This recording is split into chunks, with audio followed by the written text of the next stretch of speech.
Mayor Jane Castor of Tampa, Mayor Ken Welch of St. Petersburg, and Mayor Frank Hibbard of Clearwater. They discussed planning and preparation for Hurricane Ian. The administrator is going to give a little bit more of our conversation in just a moment. The president underscored his commitment to the people of Florida and made clear that impacted communities will have the full support of the federal government to augment state and local emergency response efforts, and emphasized the importance of encouraging families to heed evacuation orders. There will be a full readout of the calls later today in just a moment, but again, the administrator will actually share a little bit of that readout in a moment. FEMA Administrator Deanne Criswell was in Miami yesterday as well to assess the ongoing preparations, and we appreciate her taking the time to be here with us today, provide all of you an update on what those efforts look like and the latest on the storm. With that, FEMA Administrator, would you? Thank you. Good afternoon, everybody. As you just heard, I did join the president in his conversation with the three mayors in Florida. And what he spoke about with them was making sure that he understood what their needs were, and he wanted to hear from them on what their potential impacts were going to be. He asked about their progress with the mandatory evacuation orders that are in place, and he really wanted to make sure that the mayors knew that he has committed the full force of the federal family to make sure that we are there to support them in what they need, and that they can reach out to me, they can reach out to him anytime with any needs that they may have in the aftermath of this storm.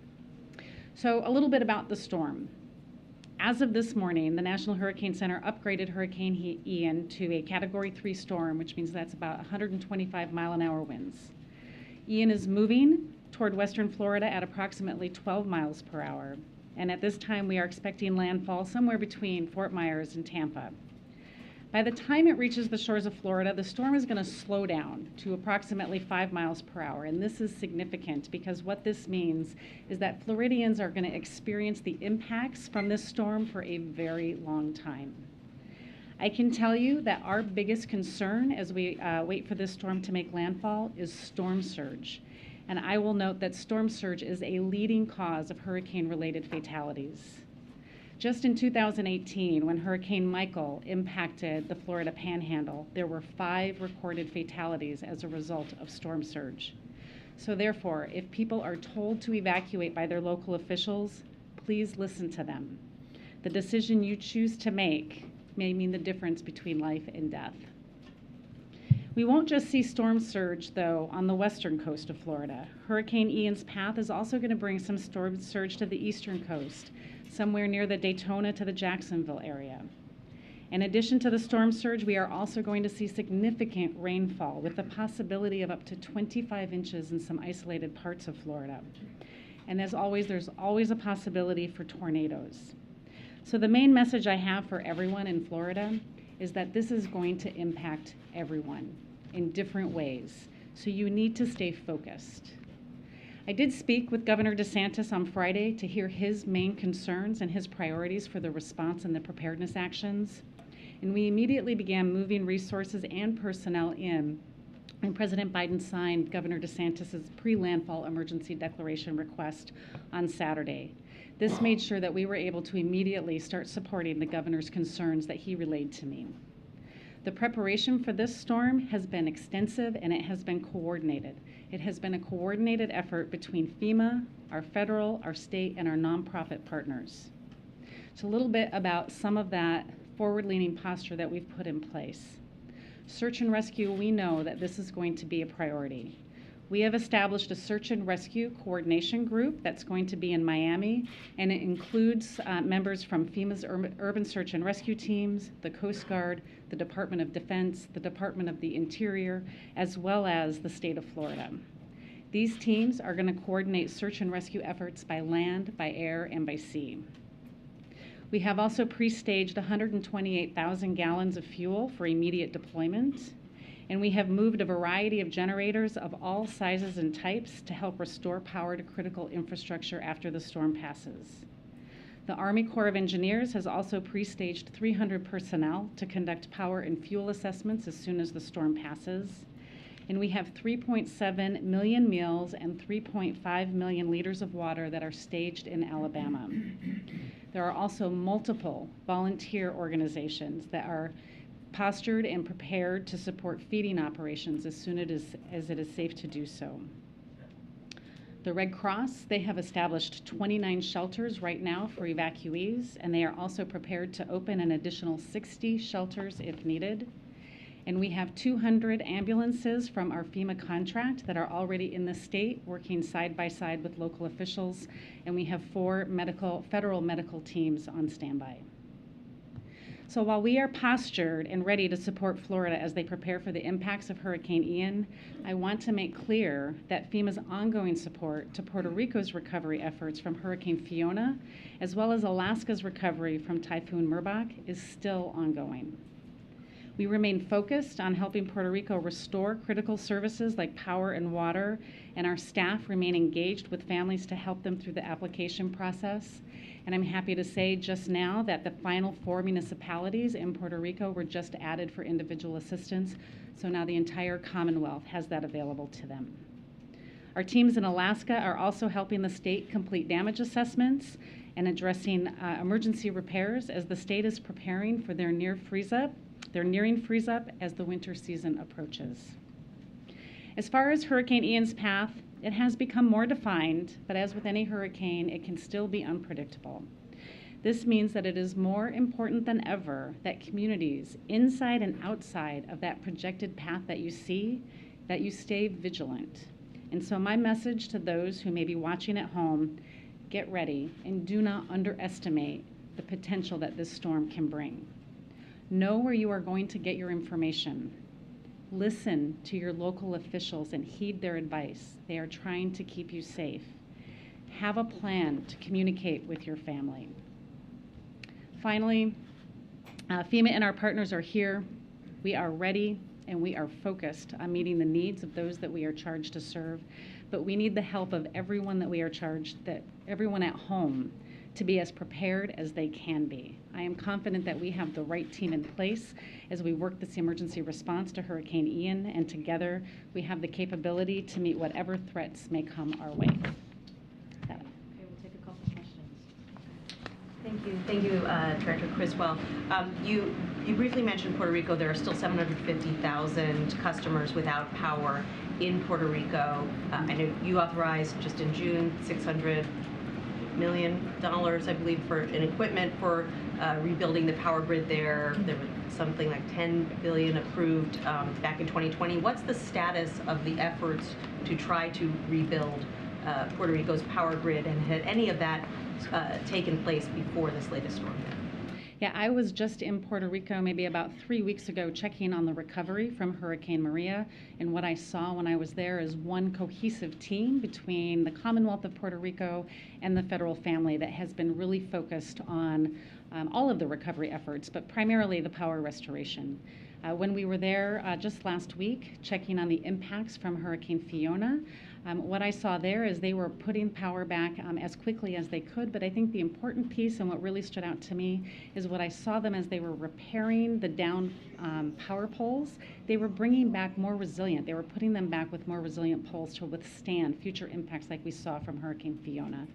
We are committed to continuing to work with the governor of Puerto Rico in his efforts to make sure that we can rebuild this grid in a way that's actually going to be more resilient for future impacts. How long do you think it'll take to rebuild the grid? I think that we have done a lot of work in making sure that we've taken the time right now to do the plans, or the Commonwealth has, to do the plans to make sure that as they are rebuilding it, it's going to be more resilient.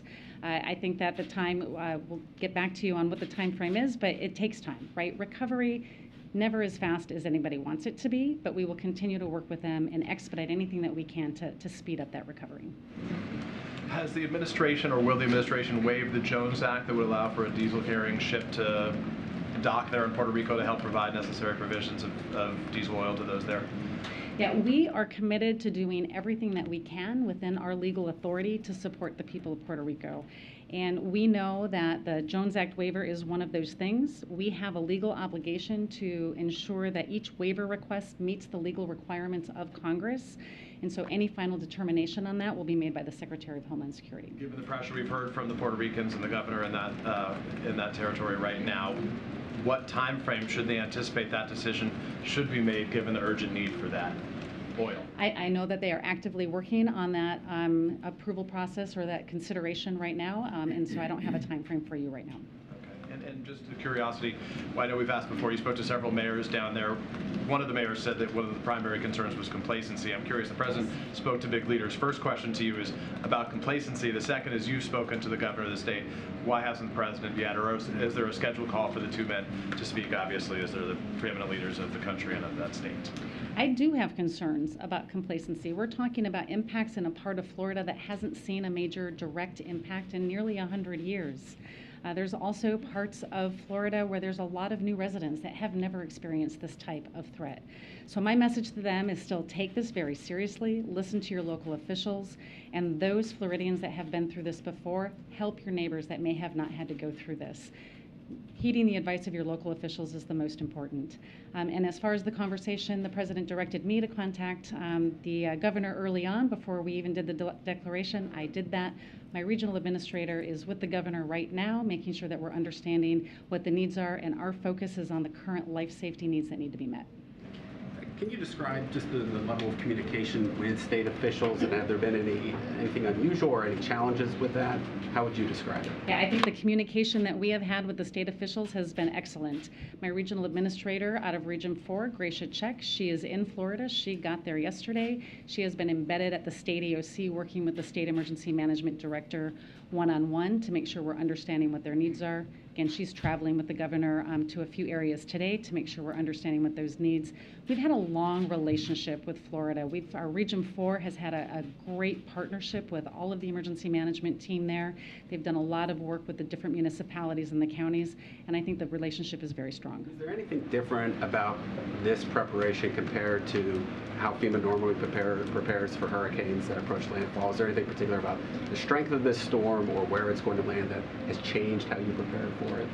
I don't know if I would say it's changed how we prepare for it. I would say under this administration, the president has given me very clear direction that we are going to lean in and we are not going to wait to provide assistance. And that's exactly what we're doing for this one. That's what we have done for the previous hurricanes that we experienced last year as well. We understand that this is going to have some significant impacts, and we want to make sure that we have the right resources in place ahead of time to be able to respond immediately when it's safe to do so. Thanks. Related to Alex's last question, I mean, how has FEMA adapted its storm planning preparation or procedures to deal with increasingly rapid intensification of hurricanes? I mean, does it make it harder to respond to these? I don't know if it makes it harder to respond. I think where the difficulty comes in with this rapid intensification is the time that's available to notify the public to take the necessary action to protect themselves.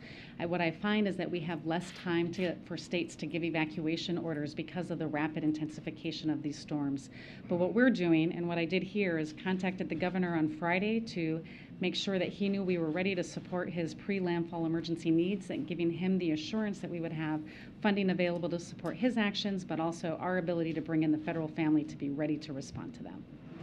You mentioned the ongoing operations in Puerto Rico and the recovery efforts there. Are you concerned that your agency is stretched thin right now dealing with that and preparing for what's coming to Florida right now? Do you have the resources and staff to handle the second storm? So we do have a lot of events that are going on right now. We're still supporting the recovery in Kentucky, and we're supporting the current recovery going on in Puerto Rico. We have a very talented and dedicated work staff, team of emergency managers, and we have enough people right now to come in and support the response for this, and then we will work to identify what the recovery needs are once we understand what the damages are. But we are more than postured to be able to support this response. We heard the president say last week that the federal government will cover 100% of the recovery for the next month in Puerto Rico. Do you have an estimate yet, a ballpark of what that's going to cost for Puerto Rico? I don't have that estimate yet, but it covers all of the different emergency protective measures, debris removal. There was a significant amount of debris removal that needed to take place, any of their overtime costs that they may have incurred over that.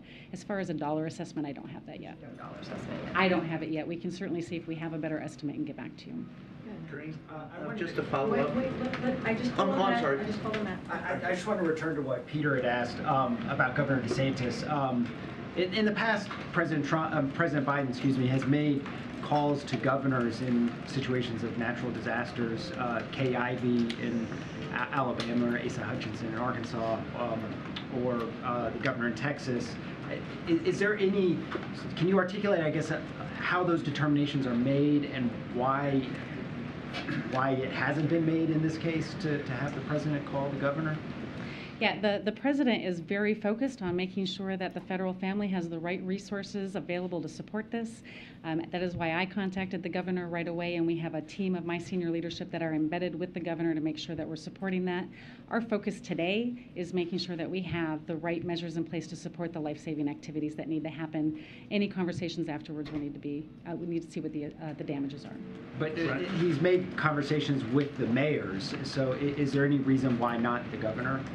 Again, we have a strong team that's in place supporting the governor right now, working side by side with him and his staff. We'll continue to stay engaged with him. Yeah, just a follow-up to that. Normally, presidents call governors or the governors call presidents, but the only thing that really, during hurricanes, the only real question I really want answered is it in any way the fact that they haven't talked? Is there any way that it's impeded efforts for the federal government or FEMA to implement plans in Florida? And if so, what would they be? No, we are very focused on what the needs of Florida is right now. We do not bring politics into our ability to respond to these disasters. We are going to support whatever Governor DeSantis asks of us. We signed his emergency declaration within hours of him sending it in. We'll continue to do that as we see what the impacts of the storm are. So the communication between the president and the governor has no impact on how you all operate? Zero. Just on the trajectory of the storm, I know you said that you expect it to make landfall somewhere on the west coast. Is there an expectation that that could change in the coming, day or two? And if it were to make landfall somewhere else that isn't the area you described, what steps would need to be taken in order for those resources, I guess, to get quickly moved to other areas? And is the agency preparing for that? Yeah, I think that's an important question, right? We have a tendency to really focus on the cone and where it's going to make landfall. But as I talked about in my remarks, we are going to see impacts across the state of Florida, whether it's inland flooding from the large amount of rain that we're going to see, tornadoes and tornado watches that we may see in the southern part of the state later today, to the storm surge and the hurricane force winds that may impact the communities near landfall. We are postured and we are moving our equipment in a place that can support all parts of Florida because we know that there are going to be impacts across the state. And just in terms of the agency's resources, FEMA has obviously been involved in working with the issue of influx of migrants across the country. Has that in any way put a strain on the agency and its resources and personnel, or do you at this moment feel like you have what you need to do that as well as natural disaster relief work? Yeah, the resources that we are providing to support the influx of the migrant flow is through a program called our Emergency Food and Shelter Program. It's a reimbursable grant program, and that's the main source of our involvement right now. When you talk about complacency, what are you concerned about? Are people refusing to heed evacuation orders? Yeah, what I worry about when I think about complacency is that if it's been a near miss in the past, they feel like they can just ride this out. I've been through this before, and I've had no issues, and so I can do it again. That's a dangerous way to think. You need to listen to your local officials because the storm surge, 10 feet, maybe in some areas higher, is going to be significant, and you put 20 inches of rain on top of that inland, you need to be able to listen to your local officials, right? And I think what we have and what we see is people that have not had any impacts, they think that that's not going to happen again. Take it seriously. Do not underestimate the potential that this storm can bring. Okay, last two. Thanks, Karine. Administrator, thank you. So in the aftermath, the Strategic Petroleum Reserve is at the lowest level since 37 years, and you said you've set aside some gas for Florida. Is there a concern that the reserve is not high enough now to handle the aftermath of this emergency and other hurricanes that could come? I don't have any concerns at this point that we're going to have the ability to handle the fuel needs that we're going to need in Florida. We will continue to assess after the storm passes to see what the impacts are. We'll make sure that we're putting measures in place to support any gaps that we might identify. The season, you think you're covered? It all depends on what the impacts from this storm might bring, and so we need to do those assessments after the storm passes. Okay, last question, way in the back. Thank you. The storm is expected to travel north. Have you had any conversations with the governors of South Carolina and Georgia about the potential impacts there? What are you most concerned about? Yeah, I spoke with both governors yesterday to get a better idea of what they were concerned about. They were stepping up their postures to make sure that they were prepared to support any impacts that they might see. As the storm track continues to change, again, our regional office will continue to engage with them and we'll move resources into there if needed. And we'll stay in close contact with the governors and their staff. Thank you. Appreciate it. Thank you. Thank you. Okay. One quick thing for all of you. This afternoon, President Biden will highlight his and congressional Democrats' efforts to protect and strengthen Medicare and lower health care costs for seniors. This comes alongside today's news that for the first time in more than a decade, premiums for Medicare Part B will decrease next year rather than go up. This will lower healthcare costs for millions of seniors and people with disabilities each year. The President will be joined today by Medicare beneficiary with diabetes, who will share firsthand how the Inflation Reduction Act will benefit Americans like him. Of course, the President's effort to lower healthcare and prescription drug costs and protect Social Security and Medicare stands in stark contrast with what Republican officials are focused on. Republicans officials are focused on repealing the Inflation Reduction Act. That is their first action that they would like to take under their GOP agenda, which would increase seniors' prescription drug costs and undo the $35 cap on insulin costs for people on Medicare.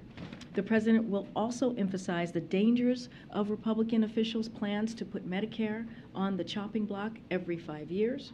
President Biden will remain focused on lowering costs for American families when it comes to health care and also across the board. With that, Josh, you want to kick us off? We don't have much time because I know some of you all have to gather in about 10 minutes or so. Thanks, Karine. Poland's prime minister said that leaks in 2 natural gas pipelines running from Russia were an act of sabotage. Does the U.S. have any evidence of sabotage? What role is it playing in this inquiry? So I'm not going to get into going to speculate on the cause of this. It's not something that we're going to do. I know our European partners are investigating this, so we stand ready to provide support to their efforts once they have completed their investigation. As you all know, these pipelines weren't pumping gas into Europe at this time. NS2 was never operational, as you guys know. NS1 has not been operational for weeks because Putin has weaponized energy, and we have said this many times before. This just drives home the importance of our efforts to work together to get alternative gas supplies to Europe and to support efforts to reduce gas consumption and accelerate true energy independence by moving to clean energy economy. Secondly, Facebook's parent company, Meta, removed more than 1,600 accounts tied to Russian disinformation. It also took down accounts tied to Chinese disinformation. Does the U.S. believe that Facebook is effectively, incredibly policing its own network? So we'll say first that that we are confident in the integrity of our elections here. The U.S. government has been, the integrity of the elections. The U.S. government has been focused on identifying and exposing foreign influence efforts and information operations. For instance, just a few weeks ago, the U.S. exposed how Russia has spent over $300 million just trying to influence foreign politics around the world since 2014. We are seeing social media platforms take more serious steps independently on their own against coordinated, inauthentic behavior in the last few years and enforcing their terms of use. The report appears to be another example of that. Again, we have confidence in the integrity of the elections. Have the Europeans requested help in identifying how these leaks began? Don't have anything to report on what we have heard from the Europeans at this time, or anything to preview. You've made numerous efforts to get more natural gas to Europe as they face winter. How are those efforts going? Well, those conversations are ongoing. We've laid out some of the previous conversations that have happened recently. I don't have any more to update on where we are, but we find it to have been successful in trying to diversify the energy supply, and we will continue to assist our European partners. Just on the Puerto Rico Jones Act question that was asked before, does the president himself currently have a thought on whether a waiver could be issued for this specific situation? So when it comes to this specific situation, look, we're committed to, again, doing everything that we can within our legal authority to support Puerto Rico. That's basically what the administrator said, and that is our number one focus, to get them what they need and to get them back on track. And so we're going to, as a federal government, we're going to continue to give those resources. The Biden administration is closely evaluating any waivers requests that come in, including this particular one, as Criswell said while she was just here, and to make that final determination. But that is going to be made by the Homeland Security, and so we'll leave that up to them. But again, we're going to evaluate every one of them very closely. Just on a separate matter, just the reports of men in Russia trying to flee the country. There are even some reports of people trying to harm themselves physically to try to avoid conscription. I know the White House has drawn a distinction between the Russian government and the people of Russia. Does the president have a message to some of these men who are sort of desperately trying to flee the country? Is there anything that you would say to them? So, I mean, we've spoken about this a couple of times, and look, we are seeing protests in the streets of Russia. We are seeing people sign petitions, and I think the message that they're sending to us very clearly is that this war that Putin started, this war that was started by the Kremlin, is unpopular. And there are people out there in Russia, Russians, who do not want to fight Putin's war or put their lives or die for it. And so that has been made very clear. Their message has been made very clear.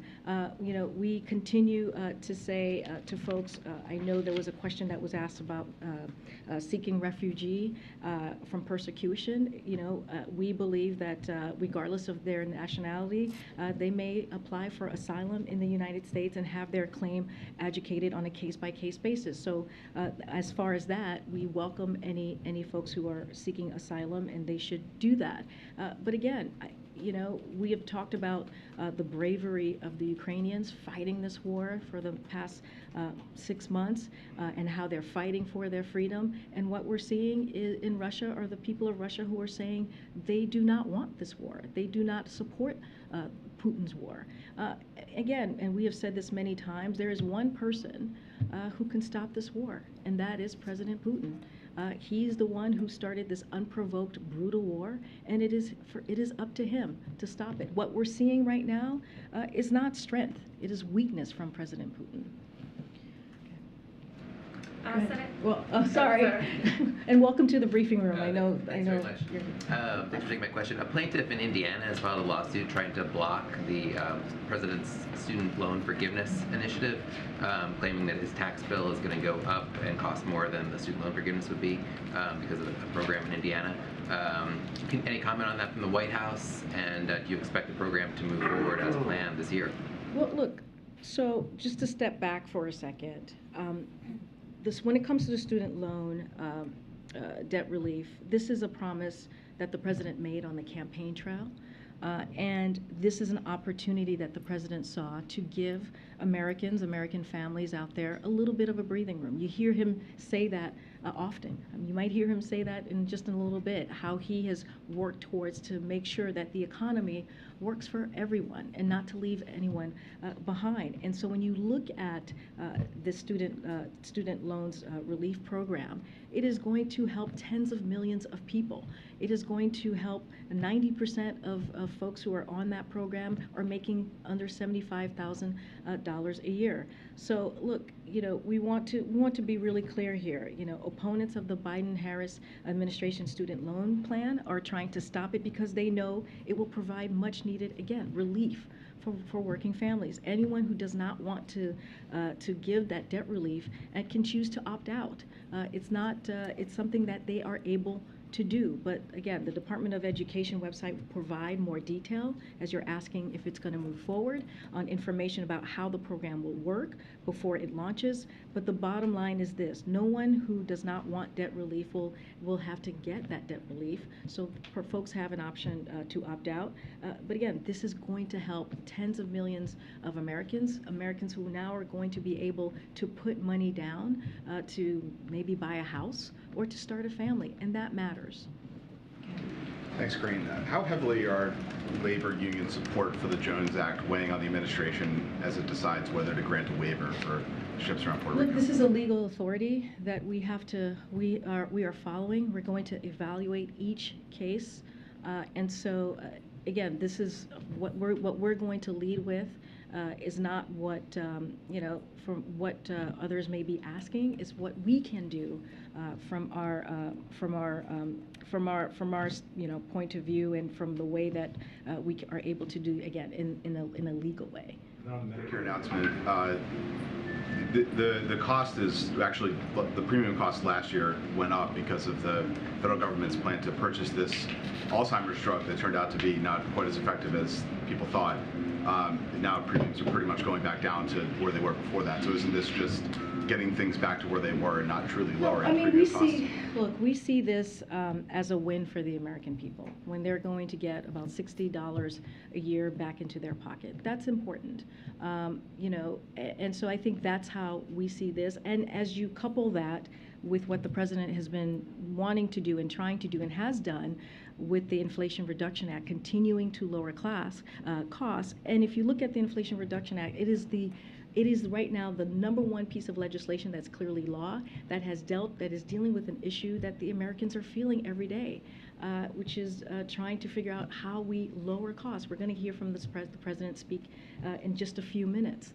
And so, look, we think it's important that Americans are going to get that money back in their pocket, and we think it's important that Americans are now going to be able to, that Medicare is going to be able to negotiate, and we can cap that cost per year for seniors at $2,000. That's why Democrats, and only Democrats, voted for this piece of legislation, and we feel like we're going to continue to do the work to lower costs for Americans, but that's really important, and I think it's going to make a difference in Americans' lives. Okay, before whoever needs to go. Oh, that's including you, Josh. Bye. Quick question, Karine. Okay. Let me guess what's about. Yes. Election is coming up this Sunday in Brazil. Yes. So I know that Democrats in Congress are pushing for the White House to recognize the result immediately, within minutes after it is confirmed or announced.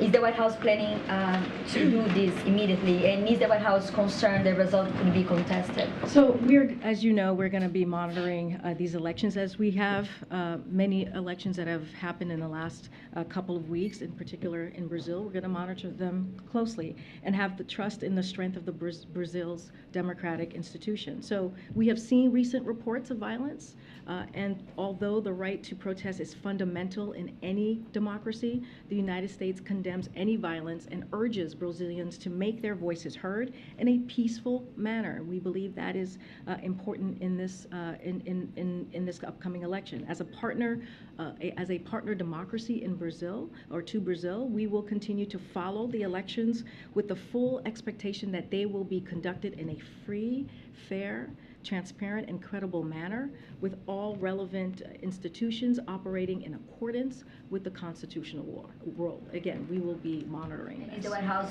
going to recognize the result immediately? Again, I'm not going to get ahead of any results at this time, but like I said, we will be monitoring the upcoming elections in Brazil, and I'll leave it there.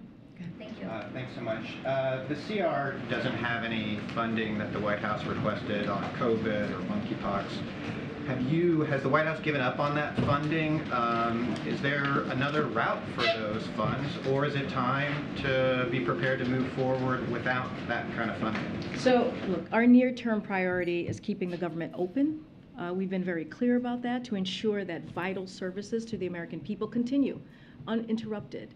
And we know that the shutdowns are incredibly disruptive and costly. There's still time for Congress to pass a short-term funding bill by this Friday's deadline, and we are confident they will do so. Look, so as you know, you've heard us say this for many months, that we've been very clear since early 2020, 2022, about our COVID funding needs, and have warned that without congressional action, we were going to be forced to make difficult trade-offs, as we heard from me recently about the testing, and be unable to take action that Republicans and Democrats support to have the United States lead the effort on the next generation of vaccine, the next generation of treatments. And that is exactly what has happened. And so we're not going to give up.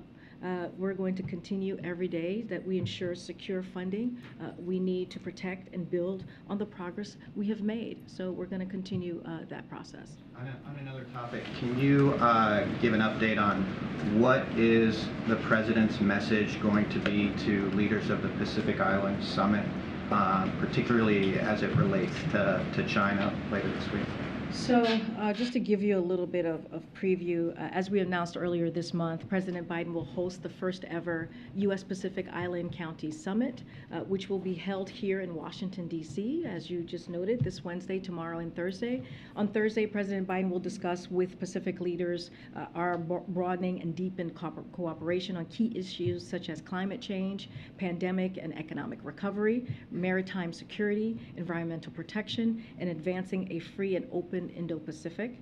The President will then also welcome the Pacific Island leaders to the White House, where they will take a family photo and join a dinner hosted by the President. The summit will demonstrate the United States' deep and enduring partnership. This is how we see this, as we are you asking me about our message? A partnership with the Pacific Island continues, and the Pacific region that is underpinned by shared history, values, and people-to-people ties. And we'll have more to share on that soon. But again, this is just showing our partnership with the region. As you have seen, the last 19 months, the President has had many conversations with world leaders. This is something that he feels is very important, that leader-to-leader conversation, and that's what you're going to see with the summit as well. And finally, if I could, does the White House plan to nominate someone for the IDB to replace the Trump official who was voted off yesterday? And kind of in that vein, has the White House been in touch with other shareholders of the World Bank to kind of take their temperature about David Malpass's remarks? So we don't have anything to preview on any personnel announcement at this time. Clearly, this is something that we're going to look very closely. We are always in constant communications with other leaders. I don't have anything to preview at this time. Students across Virginia today walked out of their classroom to protest the governor's new guidelines restricting the rights of transgender students. Does the White House support these students? So I haven't seen those reports, but this is a president that supports the LGBTQI+ community and has been supporting that community for some time now, as vice president, as senator, and certainly as president now. And he speaks always is proud to speak out against the mistreatment of that community. We believe, and he believes, transgender youth should be allowed to be able to go to school freely, to be able to express themselves freely, to be able to have the protections that they need to be who they are. Again, I have not seen these reports, but we can say with all confidence, and you all know, have covered him for some time, when it comes to this community, he is a partner and he is a strong ally, as well as the vice president. Okay, Rob. Oh, Rob, we gotta go. I'm sorry, guys. We gotta go. I know. You want this question on Pakistan? Well, it wasn't going to be, but all right. Well, I'll see you guys tomorrow. Okay. See you tomorrow.